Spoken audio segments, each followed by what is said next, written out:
Hello, dear listeners. How are you all? Hope you are all well. My name is Neil, and I bring you horror, mystery, and creepy stories. Today's story is about a man who is said to have grown up in a haunted house. In this house, he lived with his mother, and many strange incidents happened to both of them in this house. Listen to the story till the end. Like the video before starting the story, and subscribe to the channel if you're new to our channel. So let's start the story.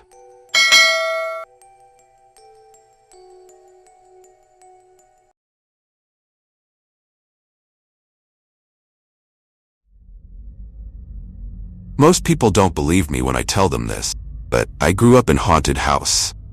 Well, at least for the first few years of my life, I believed this to be true. My mom and I stayed for about a year in the house until things got too strange to handle. My mom was a single parent who was busy working to provide for her son. We couldn't afford a large house or one in the best neighborhood, so, like most single parents, she took the best that was available.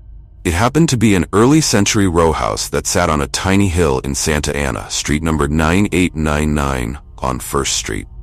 The house was truly the perfect fit for my mom and I. It had 2 bathrooms, an eat-in kitchen, and 2 bedrooms. What more could you ask for on one income, especially in California?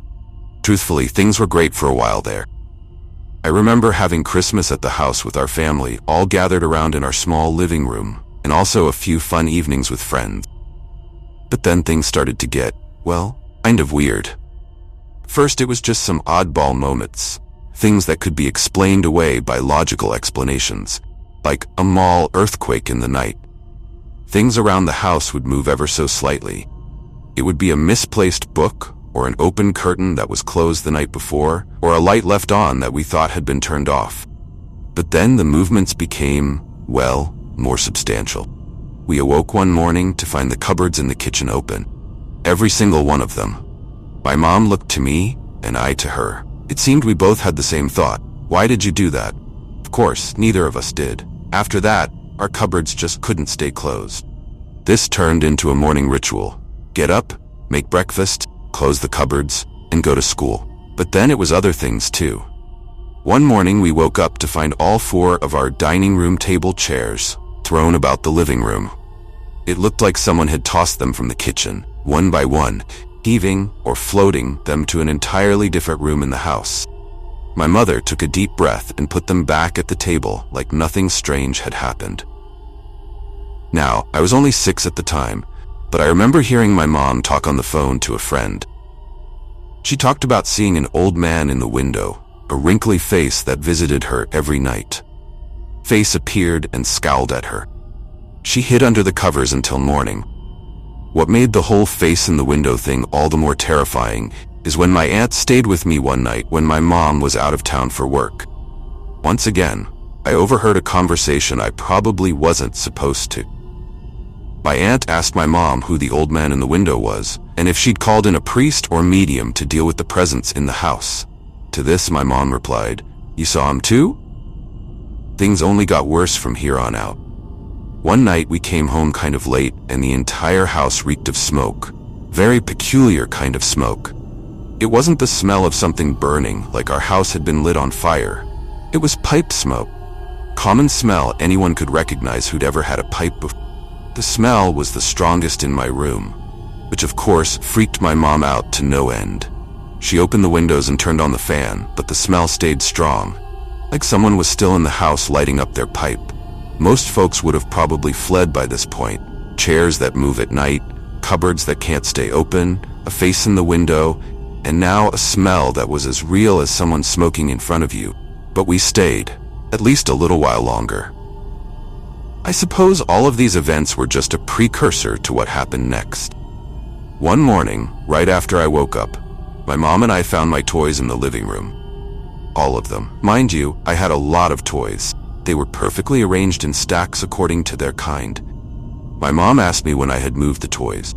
I told her I hadn't. That's when she ran into my room. In the corner where I kept my toys, she found an old pair of boxer shorts and a wooden cane. My mom was crying at this point, asking me where I'd gotten them. I told her I'd never seen them before. That's the moment, she said, where she saw the man in the window again, but this time he was standing in the hall grinning at her. We left after that. The next weekend, family and friends helped us move out of the house, and we went to stay with my grandma for a while. Looking back, I'm not really sure what to believe about it. Was it paranormal or something equally as scary, but with real-world explanations? I don't know, of course, but I've always found one memory particularly odd. The neighbor to the right of our house was an elderly man named Mr. Cochran who lived alone. I only remember meeting him one time officially when we first moved in. There was something that happened that I never told my mom about.